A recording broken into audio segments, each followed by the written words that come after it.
क्या जरूरत है गहनों की, जब प्रकृति ने तुम्हें संवारा है। देखो चांद कितना सुंदर लगता है बेगहने। देखो चांद कितना सुंदर लगता है बेगहने। काश व्यक्ति अपने नैसर्गिक सौंदर्य को समझने की कोशिश करे। श्री कृष्ण का रंग भले काला था, पर कितने मेटेलिक, तेज है ना। आज भी बहुत सारे काले लोग हैं, लेकिन एकदम उनका तेज अलग दिखता है। और एक बात बताऊं, प्रकृति ने तुम्हें जो जन्म दिया है ना, सबसे बढ़िया मैचिंग है। तुम्हारे स्किन और नाखून की मैचिंग जो प्रकृति की है, कोई नेल पेंट पोत के बना सकते हो क्या? ना? तुम्हारे ओठों की और गाल की मैचिंग जो प्रकृति ने बना के दी है, कितनी लिपस्टिक से हो सकती है क्या? बोलो। तुम तो पोत पात के और गड़बड़ करते हैं। और एक दिन कहा, महाराज जी आजकल जो नेल पेंट लगाते हैं ना, वो शरीर की मैचिंग की नहीं, साड़ी की मैचिंग के लिए करते हैं। हमने कहा धो गई भाई, इससे बड़ी मूर्खता और क्या होगी। हमारे देश में 16 श्रृंगार की बात है। 16 श्रृंगार करो। एक और रहस्य की बात बता रहा हूं। 16 श्रृंगार किसका होता है? हाँ, किसका होता है? महिलाओं का नहीं। अभी जब मैंने पढ़ा तो केवल महिलाओं के 16 श्रृंगार नहीं होते, मैं खुद आश्चर्यचकित हो गया। पुरुषों के भी 16 श्रृंगार, पुरुषों के भी 16 श्रृंगार है। इंद्र भी 16 श्रृंगार करता है। लेकिन देखो, हाँ, सब करते हैं, 16 श्रृंगार पूरे करते हैं। 5 मिनट बढ़ा दे भैया, पूरा प्रकरण होने दो, प्रसंग बहुत अच्छा है। हाँ, तो ये 16 श्रृंगार करो, लेकिन ऐसे वस्तुओं से जो नैसर्गिक हो। समझ गए? आभूषण और अनुलेपन दोनों का उल्लेख हमारे पुराने ग्रंथों में मिलता है, लेकिन आभूषण ऐसे हो जो तुम्हारे लिए और खिलाए, और अनुलेपन भी ऐसा हो जिसमें तुम्हारे शरीर पर कोई विपरीत प्रभाव ना पड़े और किसी अन्य प्राणी का संहार ना हो। दूसरों का संहार करके, अन्य प्राणियों का संहार करके अपना श्रृंगार करना कतई उचित नहीं है। वो श्रृंगार भी कल तुम्हारे संहार का कारण बन सकता है। इसलिए थोड़ा अपने में रहो, और सजना संवरना भी हो तो तुम दुनिया में सजो संवरो। कम से कम मंदिरों में, तीर्थ क्षेत्रों में, धर्म स्थानों में तो ठीक रहो। मैं एक जगह पर था, चातुर्मास चल रहा था। वहां काफी तादाद जैनों के 25,000 से ज्यादा आबादी। हम थोड़े शहर से बाहर चातुर्मास कर रहे थे।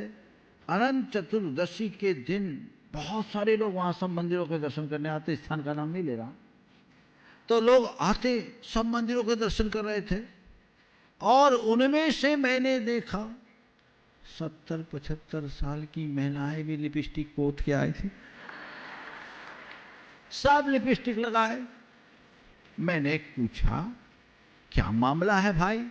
तो एक ने जो कहा उसे मुझे और आश्चर्य हुआ। बोले महाराज इसमें से ज्यादातर उपवासी है। अब बोलो कहां है हम? किसके लिए सब? किसको दिखाना, किसको रिझाना? मंदिर में भी जाओ, इतने सच संवर के जाओ। बताओ, अपनी ड्रेसिंग टेबल पर अपने को सजाने में 20 मिनट, और भगवान की बेदी पर 2 मिनट। क्या है? बोलो क्या है? किसी ने बड़ी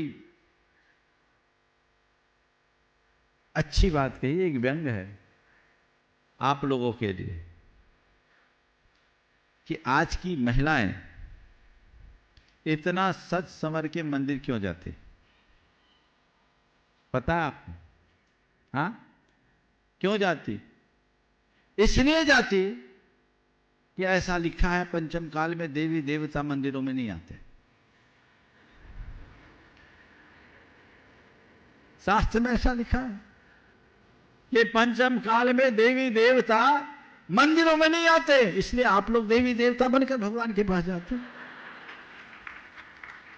होड़ देवों से लगाई मनुज बनना न सीखा, होड़ देवों से लगाई मनुज बनना न सीखा, विश्व को बामन पवों से मापने की कामना है। ये कैसी विडंबना है, हमें समझना होगा, संवेदनशील बनना होगा, तभी हम आगे बढ़ पाएंगे। एक कवि ने तो बड़ा तीखा व्यंग किया कि देवियां मंदिर में पहुंची बाल बिखराए हुए। देवियां, ध्यान से सुनना अभी,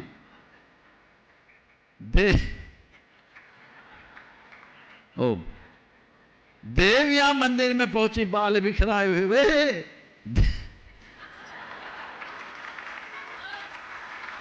समझ गए?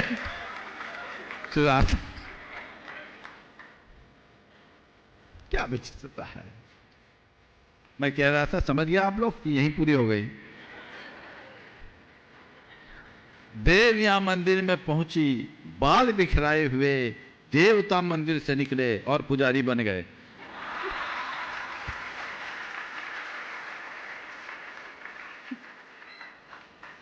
अब ये कहानी है, इसमें कल्याण नहीं होगा। इसलिए हमें अपना प्राकृतिक जीवन जीने का अभ्यास करना चाहिए। आज जिस तरह की चीजें आप लोगों के उपयोग और उपभोग में आ रही है, उनमें प्राय केमिकल्स होते हैं, महा भयानक बीमारियों के भी कारण है और पैसे का भी अपव्यय है। आप अपने आप को उसको लगाकर सुंदर मानते हो पर दिखते नहीं। अरे कौवा पाउडर पोत ले टेलीकॉम तो क्या, कौवा कौवा ही रहेगा। और कौवा अगर कौवा बनकर आएगा तो तुम्हारा ध्यान खींचेगा, कौवा पोत पुता के आएगा तो और क्या होगा। और कितना ही पोत पात ले, मुंह से तो कांव कांव ही निकलेगा। तो भैया पोतने की जगह कांव कांव करने की आदत बदल दो। कदाचित तुम को कौवे की तरह कायल काले भी क्यों ना हो, पर कोयल की तरह कूकना सीख जाओ, जीवन धन्य हो जाएगा।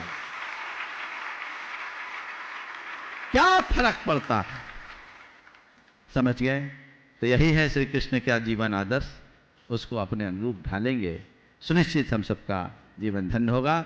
महाराज श्री के सवाल के लिए एक बार जोरदार अभिनंदन कर दीजिए। बोलिए।